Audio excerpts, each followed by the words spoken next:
कुछ 3 दिनों के लिए हम घर आए हुए थे क्योंकि मेरा था कन्वोकेशन। अब बारी आ चुका है वापस से कोलकाता जाने का। हम अभी ट्रेवल कर रहे हैं जिंदगी में पहली बार एसी कोच से, वो भी अकेले। अब हमको ये बात नहीं समझ में आ रहा है कि एसी कोच में भी इतना ज्यादा भीड़ क्यों है। मतलब बगल वाले सीट में नहीं, मेरे ही सीट के सामने वाले में। एनीवे, अब फर्स्ट टाइम ट्रेवल कर रहे हैं तो एक्सपीरियंस शेयर करना तो बनता है। हम लिए थे टिकट इकोनॉमिक्स क्लास का, जिसका सीट पता नहीं क्यों हमको बहुत ज्यादा छोटा लगा। अब ये तो पता है मेरे ये बात कहने के बाद इंडियन रेलवे वाले सीट तो बड़ा करने वाले हैं नहीं, लेकिन जो कहो एसी वाले कोच से जो लोग ट्रेवल करते हैं उनका नखड़ा तो बहुत ज्यादा है। क्योंकि हम ये चीज नोटिस कर रहे थे ना, आए थे जिस टाइम, उस टाइम पहले तो सीट के लिए लड़ाई हुआ, उसके बाद फिर पिल्लो के कवर के लिए लड़ाई होना स्टार्ट हो गया। भैया कवर चेंज करके दिए, उसके बाद अपने सीट का अगल बगल का फीचर्स चेक कर रहे थे। सब कुछ तो A1 था, पर मेरे फोन को चार्ज करने वाला कोई ऑप्शन ही नहीं था वहाँ। खैर कोई नहीं, अपना पावर बैंक जिंदाबाद। फिर हमको एक कम्बल मिला था, चादर मिला था, तो अच्छे तरीके से अपना बिस्तर लगा लिए। अब हम सोने का ट्राई करते हैं कि हमको हो जाता है बहुत गंदा वाला सफोकेशन। ट्रेन कोई तो स्टेशन में रुका हुआ था तो हम चले जाते हैं गेट के पास, ताकि थोड़ा गेट के पास रहे, हवा लगेगा तो थोड़ा सही हो जाएगा। और यू नो व्हाट, वहाँ पे किस चीज का डील चल रहा था। ये लोग जो भैया थे, मतलब चादर वगैरह बदलने वाले,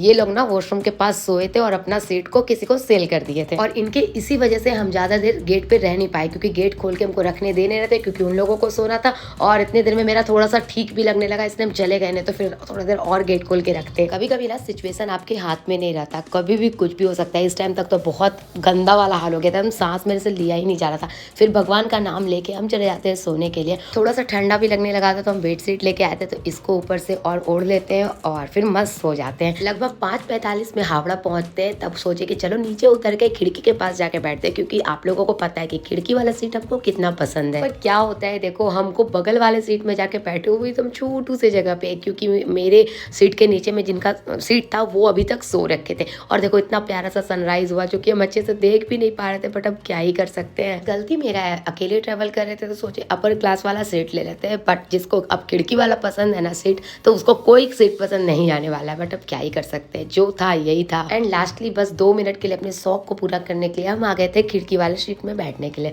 खैर बहुत हो गया खिड़की। अभी अपना ओवरऑल एक्सपीरियंस बताते हैं, जो कि बहुत अच्छा रहा। अगर कंपेरिजन करें बस और ट्रेन के सिंगल सीट का, तो बस ज्यादा बेटर था, क्योंकि उसमें कर्टेन वगैरह था। बाकी मिलते हैं इसी के साथ आप लोगों से कल सुबह 9 बजे एक और नए शानदार व्लॉग्स के साथ।